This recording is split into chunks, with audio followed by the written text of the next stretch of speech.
Paper 53. The Lucifer Rebellion.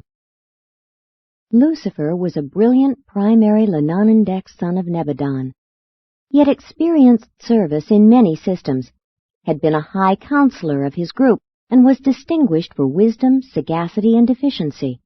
Lucifer was number 37 of his order, and when commissioned by the Melchizedeks, he was designated as one of the 100 most able and brilliant personalities in more than 700,000 of his kind. From such a magnificent beginning through evil and error, he embraced sin, and now is numbered as one of 3 system sovereigns in Nebadon who have succumbed to the urge of self and surrendered to the sophistry of spurious personal liberty. Rejection of universal allegiance and disregard of fraternal obligations, blindness to cosmic relationships. In the universe of Nebadon, the domain of Christ Michael, there are 10,000 systems of inhabited worlds. In all the history of Lenonendex sons, in all their work throughout these thousands of systems and at the universe headquarters, only 3 system sovereigns have ever been found in contempt of the government of the Creator Son. 1. The leaders of rebellion. Lucifer was not an ascendant being. He was a created son of the local universe, and of him it was said, "You were perfect in all your ways, from the day you were created till unrighteousness was found in you." Many times had he been in council with the Most Highs of Urantia, and Lucifer reigned upon the holy mountain of God, the administrative mount of Jerusalem, for he was the chief executive of a great system of 607 inhabited worlds. Lucifer was a magnificent being, a brilliant personality. He stood next to the Most High Fathers of the constellations in the direct line of universe authority. Notwithstanding Lucifer's transgression, subordinate intelligences refrained from showing him disrespect and disdain prior to Michael's bestowal on Urantia. Even the archangel of Michael, at the time of Moses' resurrection, did not bring against him an accusing judgment, but simply said, "The judge rebuke you." Judgment in such matters belongs to the Ancients of Days, the rulers of the super-universe. Lucifer is now the fallen and deposed sovereign of Satania. Self-contemplation is most disastrous, even to the exalted personalities of the celestial world. Of Lucifer it was said, "Your heart was lifted up because of your beauty. You corrupted your wisdom because of your brightness." Your olden prophet saw his sad estate when he wrote, "How are you fallen from heaven, O Lucifer, son of the morning? How are you cast down, you who dared to confuse the worlds?" Very little was heard of Lucifer on Urantia, owing to the fact that he assigned his first lieutenant, Satan, to advocate his cause on your planet. Satan was a member of the same primary group of Lenonendex, but had never functioned as a system sovereign. He entered fully into the Lucifer insurrection. The devil is none other than Caligastia, the deposed planetary prince of Urantia, and a son of the secondary order of Lenonendex. At the time Michael was on Urantia in the flesh, Lucifer, Satan, and Caligastia were leagued together to effect the miscarriage of his bestowal mission, but they signally failed. Abaddon was the chief of the staff of Caligastia. He followed his master into rebellion, and has ever since acted as chief executive of the Urantia rebels. Beelzebub was the leader of the disloyal Midway creatures who allied themselves with the forces of the traitorous Caligastia. The dragon eventually became the symbolic representation of all these evil personages. Upon the triumph of Michael, Gabriel came down from Salvington and bound the dragon, all the rebel leaders, for an age. Of the Jerusalem seraphic rebels it is written, "And the angels who kept not their first estate, but left their own habitation, he has reserved in sure chains of darkness to the judgment of the great day." 2. The causes of rebellion. Lucifer and his first assistant, Satan, had reigned on Jerusalem for more than 500,000 years, when in their hearts they began to array themselves against the universal Father and his then vicegerent son, Michael. There were no peculiar or special conditions in the system of Satania which suggested or favored rebellion. It is our belief that the idea took origin and form in Lucifer's mind, and that he might have instigated such a rebellion no matter where he might have been stationed. Lucifer first announced his plans to Satan, but it required several months to corrupt the mind of his able and brilliant associate. However, when once converted to the rebel theories, he became a bold and earnest advocate of self-assertion and liberty. No one ever suggested rebellion to Lucifer. The idea of self-assertion in opposition to the will of Michael and to the plans of the Universal Father, as they are represented in Michael, had its origin in his own mind. His relations with the Creator Son had been intimate and always cordial. At no time prior to the exaltation of his own mind did Lucifer openly express dissatisfaction about the universe administration. Notwithstanding his silence, for more than 100 years of standard time, the union of days on Salvington had been reflectivating to Uversa that all was not at peace in Lucifer's mind. This information was also communicated to the Creator's Son and the constellation fathers of Norlashidak. Throughout this period, Lucifer became increasingly critical of the entire plan of universe administration, but always professed wholehearted loyalty to the supreme rulers. His first outspoken disloyalty was manifested on the occasion of a visit of Gabriel to Jerusalem just a few days before the open proclamation of the Lucifer Declaration of Liberty. Gabriel was so profoundly impressed with the certainty of the impending outbreak that he went direct to Urantia to confer with the constellation fathers regarding the measures to be employed in case of open rebellion. It is very difficult to point out the exact cause or causes which finally culminated in the Lucifer rebellion. We are certain of only one thing, and that is, whatever these first beginnings were, they had their origin in Lucifer's mind. There must have been a pride of self that nourished itself to the point of self-deception, so that Lucifer, for a time, really persuaded himself that his contemplation of rebellion was actually for the good of the system, if not of the universe. By the time his plans had developed to the point of disillusionment, no doubt he had gone too far for his original and mischief-making pride to permit him to stop. At some point in this experience he became insincere, and evil evolved into deliberate and willful sin. That this happened is proved by the subsequent conduct of this brilliant executive. He was long offered opportunity for repentance, but only some of his subordinates ever accepted the proffered mercy. The faithful of days of Urantia, on the request of the constellation fathers, in person presented the plan of Michael for the saving of these flagrant rebels, but always was the mercy of the Creator's Son rejected, and rejected with increasing contempt and disdain. 3. The Lucifer Manifesto. Whatever the early origins of trouble in the hearts of Lucifer and Satan, the final outbreak took form as the Lucifer Declaration of Liberty. The cause of the rebels was stated under 3 heads. 1. The reality of the Universal Father. Lucifer charged that the Universal Father did not really exist, that physical gravity and space energy were inherent in the universe, and that the Father was a myth invented by the Paradise Sons to enable them to maintain the rule of the universes in the Father's name. He denied that personality was a gift of the Universal Father.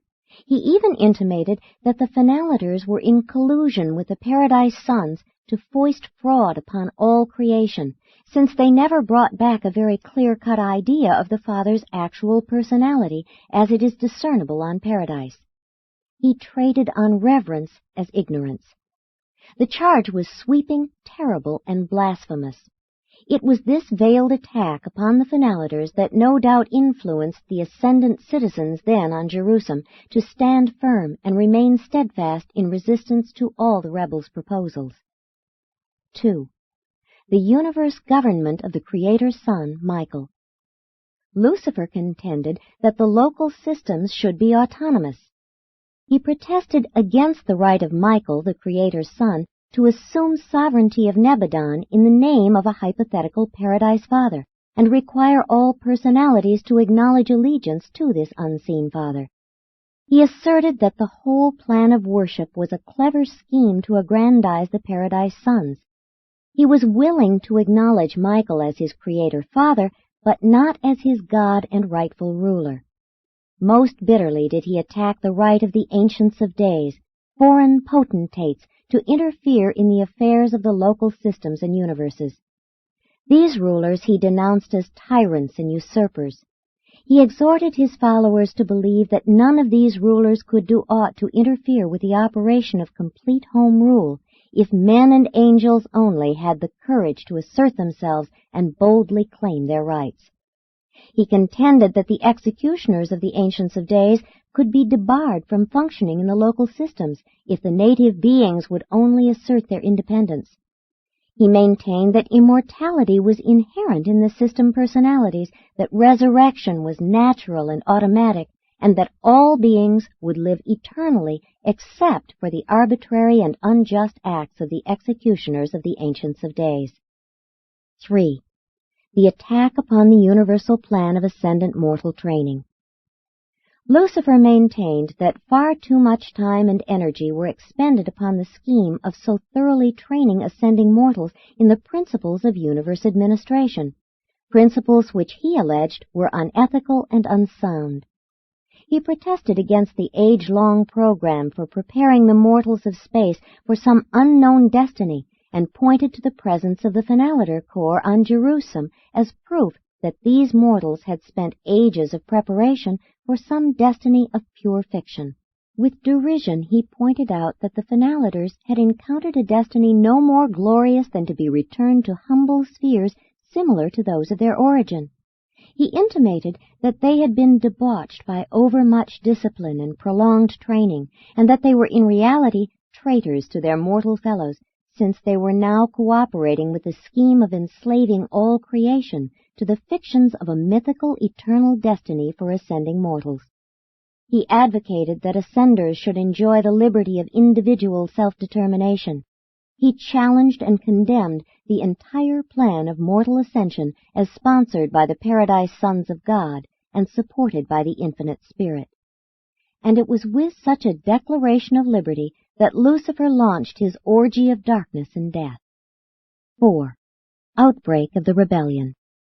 The Lucifer Manifesto was issued at the annual conclave of Satania on the Sea of Glass, in the presence of the assembled hosts of Jerusalem, on the last day of the year, about 200,000 years ago, Urantia time.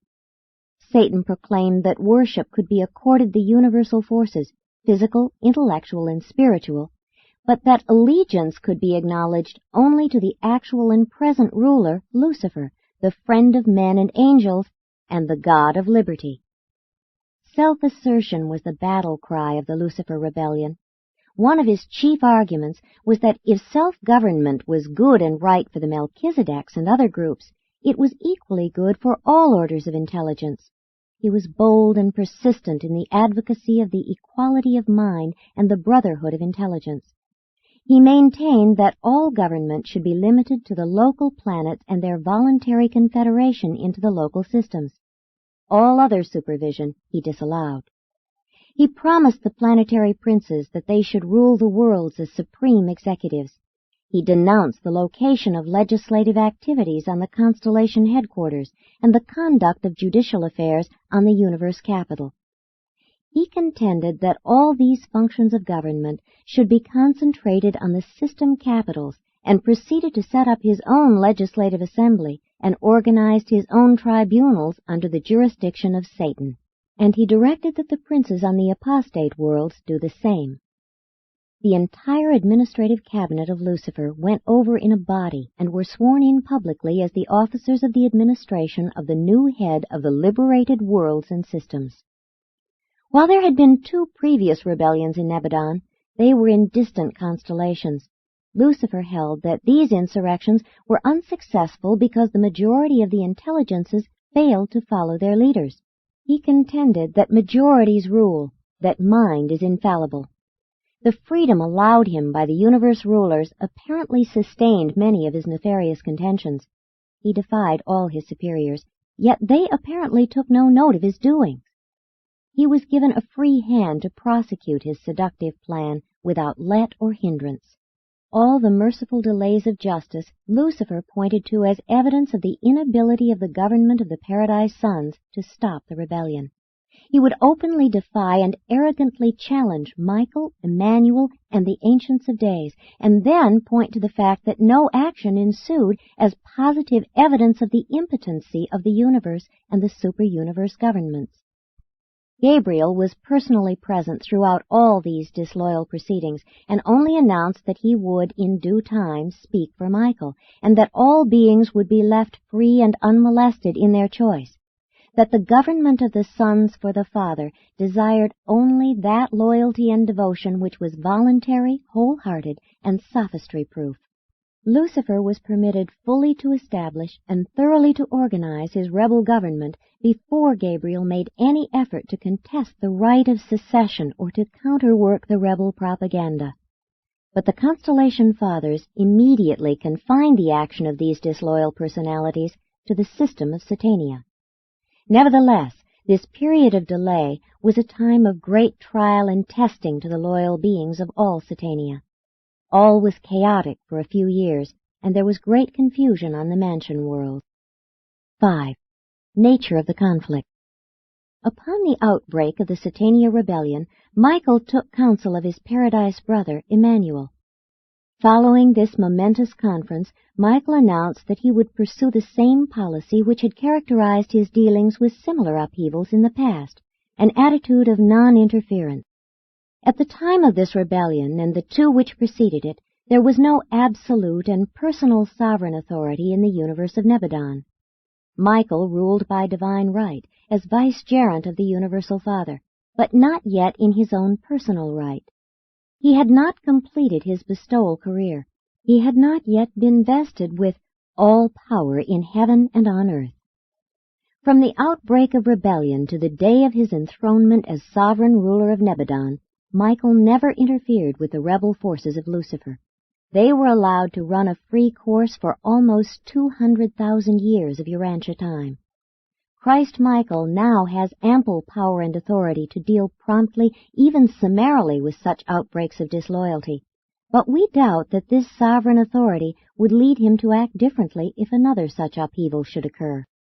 Since Michael elected to remain aloof from the actual warfare of the Lucifer rebellion, Gabriel called his personal staff together on Urantia and in council with the Most Highs, elected to assume command of the loyal hosts of Satania. Michael remained on Salvington while Gabriel proceeded to Jerusalem, and establishing himself on the sphere dedicated to the Father, the same universal Father whose personality Lucifer and Satan had questioned, in the presence of the foregathered hosts of loyal personalities, he displayed the banner of Michael, the material emblem of the Trinity government of all creation, the 3 azure-blue concentric circles on a white background. The Lucifer emblem was a banner of white with 1 red circle, in the center of which a black solid circle appeared. There was war in heaven.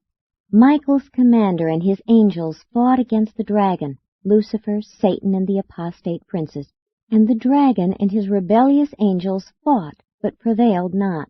This war in heaven was not a physical battle as such a conflict might be conceived on Urantia. In the early days of the struggle, Lucifer held forth continuously in the planetary amphitheater.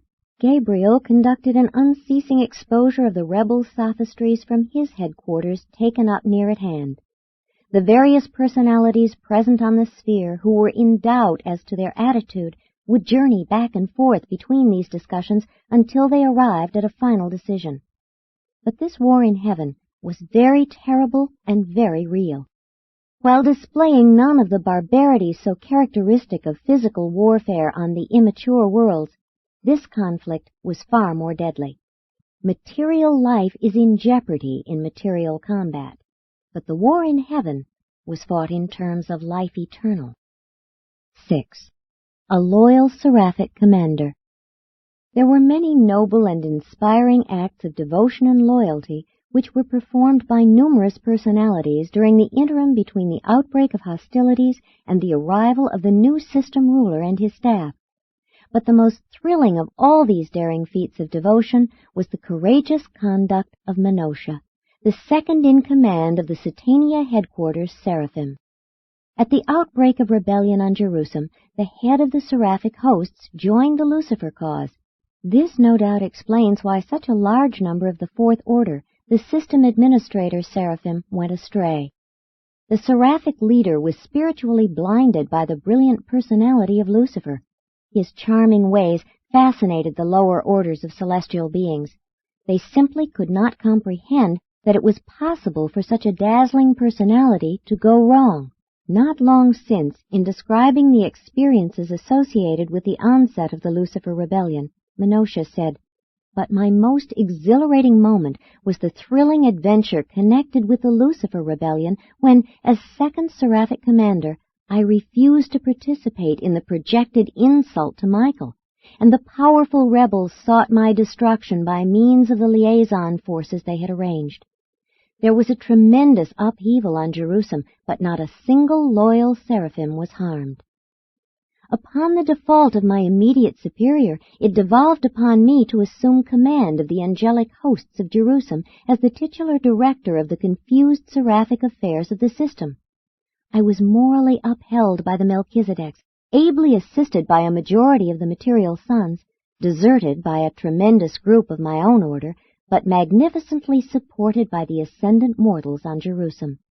Having been automatically thrown out of the constellation circuits by the secession of Lucifer, we were dependent on the loyalty of our intelligence corps, who forwarded calls for help to Urantia from the nearby system of Rantulia, and we found that the kingdom of order, the intellect of loyalty, and the spirit of truth were inherently triumphant over rebellion, self-assertion, and so-called personal liberty.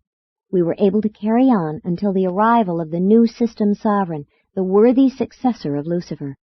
And immediately thereafter, I was assigned to the core of the Melchizedek receivership of Urantia, assuming jurisdiction over the loyal seraphic orders on the world of the traitorous Caligastia, who had proclaimed his sphere a member of the newly projected system of liberated worlds and emancipated personalities proposed in the infamous Declaration of Liberty issued by Lucifer in his call to the liberty-loving, free-thinking, and forward-looking intelligences of the misruled and maladministered worlds of Satania. This angel is still in service on Urantia, functioning as Associate Chief of Seraphim. 7. History of the Rebellion. The Lucifer Rebellion was system-wide. 37 seceding planetary princes swung their world administrations largely to the side of the arch-rebel. Only on Panoptia did the planetary prince fail to carry his people with him. On this world, under the guidance of the Melchizedeks, the people rallied to the support of Michael. Eleonora, a young woman of that mortal realm, grasped the leadership of the human races, and not a single soul on that strife-torn world enlisted under the Lucifer banner. And ever since have these loyal Panoptians served on the 7th Jerusalem transition world as the caretakers and builders on the Father's sphere and its surrounding 7 detention worlds. The Panoptians not only act as the literal custodians of these worlds, but they also execute the personal orders of Michael for the embellishment of these spheres for some future and unknown use. They do this work as they tarry en route to Urantia. Throughout this period, Caligastia was advocating the cause of Lucifer on Urantia. The Melchizedeks ably opposed the apostate planetary prince, but the sophistries of unbridled liberty and the delusions of self-assertion had every opportunity for deceiving the primitive peoples of a young and undeveloped world. All secession propaganda had to be carried on by personal effort because the broadcast service and all other avenues of interplanetary communication were suspended by the action of the system's circuit supervisors. Upon the actual outbreak of the insurrection, the entire system of Satania was isolated in both the constellation and the universe circuits. During this time, all incoming and outgoing messages were dispatched by seraphic agents and solitary messengers. The circuits to the fallen worlds were also cut off, so that Lucifer could not utilize this avenue for the furtherance of his nefarious scheme. And these circuits will not be restored so long as the arch-rebel lives within the confines of Satania. This was a Lananandek rebellion, The higher orders of local universe sonship did not join the Lucifer secession, although a few of the life carriers stationed on the rebel planets were somewhat influenced by the rebellion of the disloyal princes. None of the trinitized sons went astray. The Melchizedeks, archangels, and the brilliant evening stars were all loyal to Michael, and with Gabriel valiantly contended for the Father's will and the Son's rule. No beings of paradise origin were involved in disloyalty. Together with the solitary messengers, they took up headquarters on the world of the spirit, and remained under the leadership of the faithful of days of Urantia. None of the conciliators apostatized, nor did a single one of the celestial recorders go astray. But a heavy toll was taken of the Urantia companions and the mansion world teachers. Of the supreme order of seraphim, not an angel was lost, but a considerable group of the next order, the superior, were deceived and ensnared. Likewise, a few of the third or supervisor order of angels were misled. But the terrible breakdown came in the fourth group, the administrator angels, those seraphim who are normally assigned to the duties of the system capitals. Menotia saved almost 2/3 of them, but slightly over 1/3 followed their chief into the rebel ranks. 1/3 of all the Jerusalem cherubim attached to the administrator angels were lost with their disloyal seraphim. Of the planetary angelic helpers, those assigned to the material sons, about 1/3 were deceived, and almost 10% of the transition ministers were ensnared. In symbol, John saw this when he wrote of the great red dragon, saying, "And his tail drew 1/3 part of the stars of heaven, and cast them down in darkness." The greatest loss occurred in the angelic ranks, but most of the lower orders of intelligence were involved in disloyalty. Of the 681,217 material sons lost in Satania, 95% were casualties of the Lucifer rebellion. Large numbers of midway creatures were lost on those individual planets whose planetary princes joined the Lucifer cause. In many respects, this rebellion was the most widespread and disastrous of all such occurrences in Nebadon. More personalities were involved in this insurrection than in both of the others.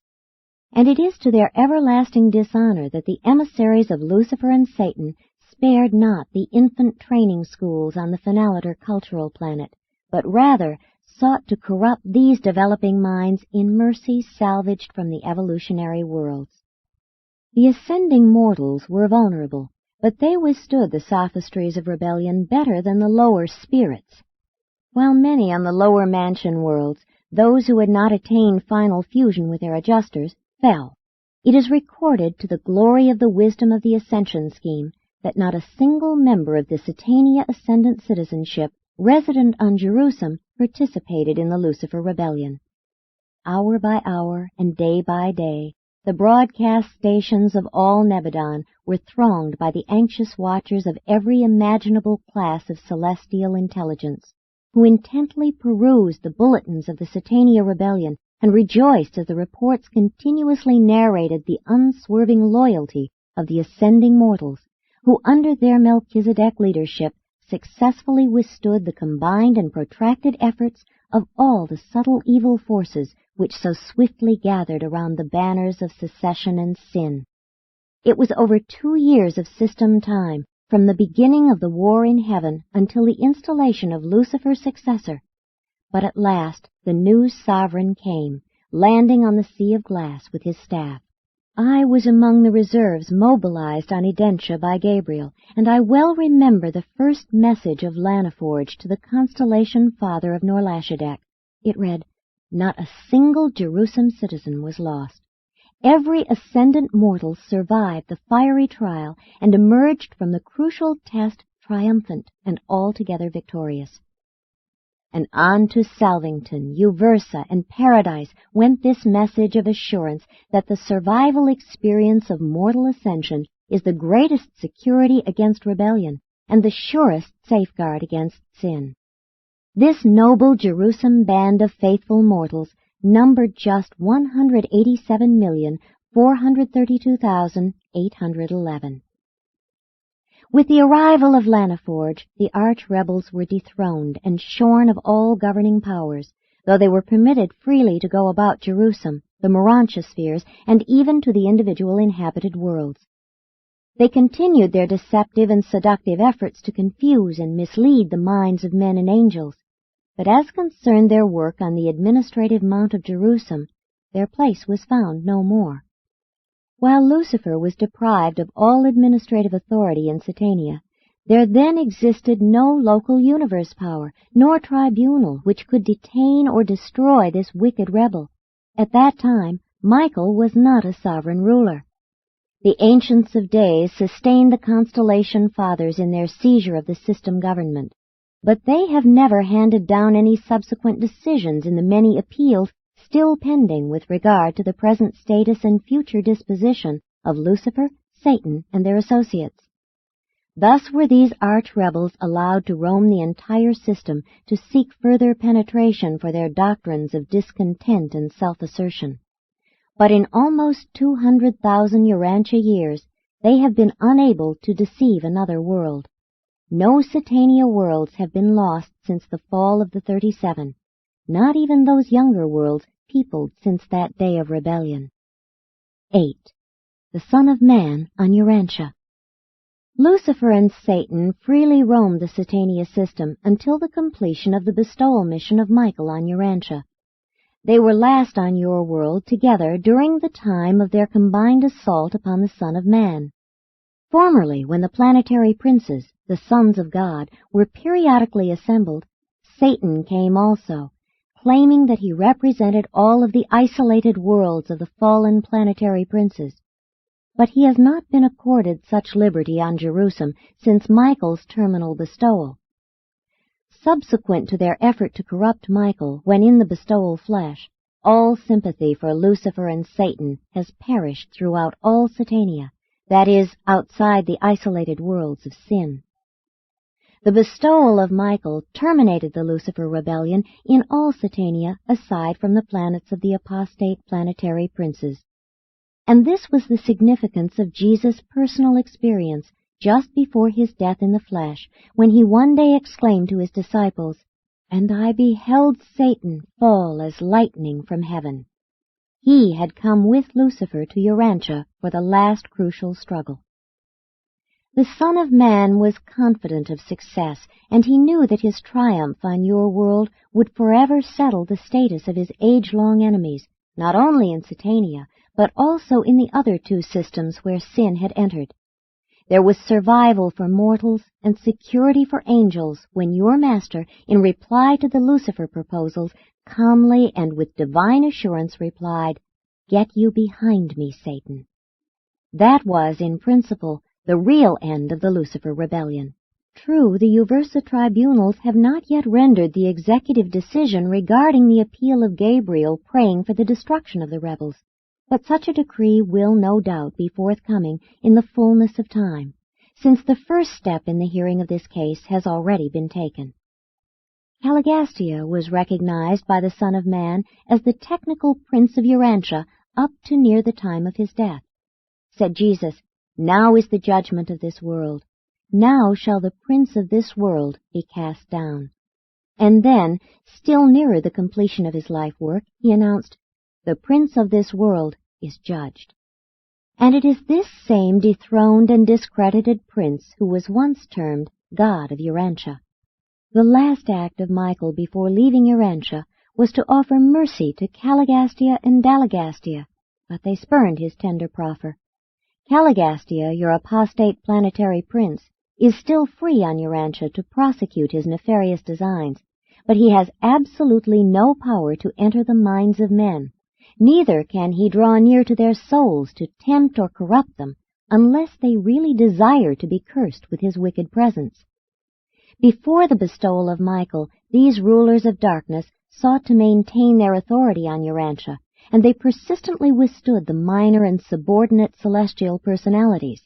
But since the day of Pentecost, this traitorous Caligastia and his equally contemptible associate Dalagastia are servile before the divine majesty of the Paradise Thought Adjusters and the protective spirit of truth, the spirit of Michael, which has been poured out upon all flesh. But even so, no fallen spirit ever did have the power to invade the minds or to harass the souls of the children of God. Neither Satan nor Caligastia could ever touch or approach the faith sons of God. Faith is an effective armor against sin and iniquity. It is true, he who is born of God keeps himself, and the wicked one touches him not.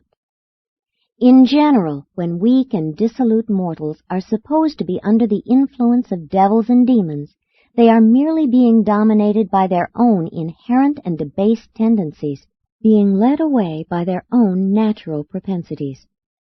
The devil has been given a great deal of credit for evil which does not belong to him. Caligastia has been comparatively impotent since the cross of Christ. 9. Present status of the rebellion. Early in the days of the Lucifer rebellion, salvation was offered all rebels by Michael. To all who would show proof of sincere repentance, he offered, upon his attainment of complete universe sovereignty, forgiveness and reinstatement in some form of universe service. None of the leaders accepted this merciful proffer, but thousands of the angels and the lower orders of celestial beings, including hundreds of the material sons and daughters, accepted the mercy proclaimed by the Panoptians and were given rehabilitation at the time of Jesus' resurrection 1900 years ago. These beings have since been transferred to the Father's world of Jerusalem, where they must be held technically until the Uversa courts hand down a decision in the matter of Gabriel versus Lucifer. But no one doubts that when the annihilation verdict is issued, these repentant and salvaged personalities will be exempted from the decree of extinction. These probationary souls now labor with the Panoptians in the work of caring for the Father's world. The arch-deceiver has never been on Urantia since the days when he sought to turn back Michael from the purpose to complete the bestowal and to establish himself finally and securely as the unqualified ruler of Nebadon.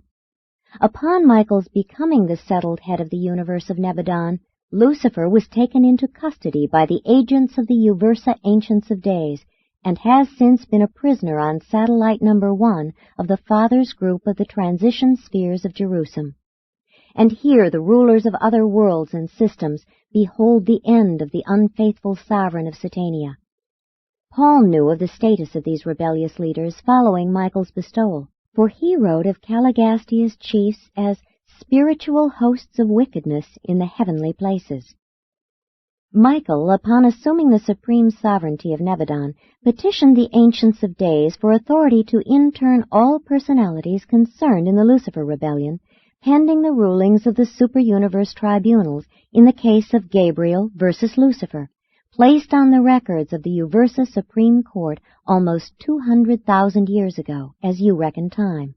Concerning the system capital group, the Ancients of Days granted the Michael petition with but a single exception. Satan was allowed to make periodic visits to the apostate princes on the fallen worlds until another Son of God should be accepted by such apostate worlds, or until such time as the courts of Uversa should begin the adjudication of the case of Gabriel versus Lucifer. Satan could come to Urantia because you had no son of standing in residence, neither planetary prince nor material son. Macaventa Melchizedek has since been proclaimed vicegerent planetary prince of Urantia, and the opening of the case of Gabriel versus Lucifer has signalized the inauguration of temporary planetary regimes on all the isolated worlds. It is true that Satan did periodically visit Caligastia and others of the fallen princes right up to the time of the presentation of these revelations, when there occurred the first hearing of Gabriel's plea for the annihilation of the arch-rebels. Satan is now unqualifiedly detained on the Jerusalem prison worlds. Since Michael's final bestowal, no one in all Satania has desired to go to the prison worlds to minister to the interned rebels, and no more beings have been won to the deceiver's cause. For 1900 years, the status has been unchanged.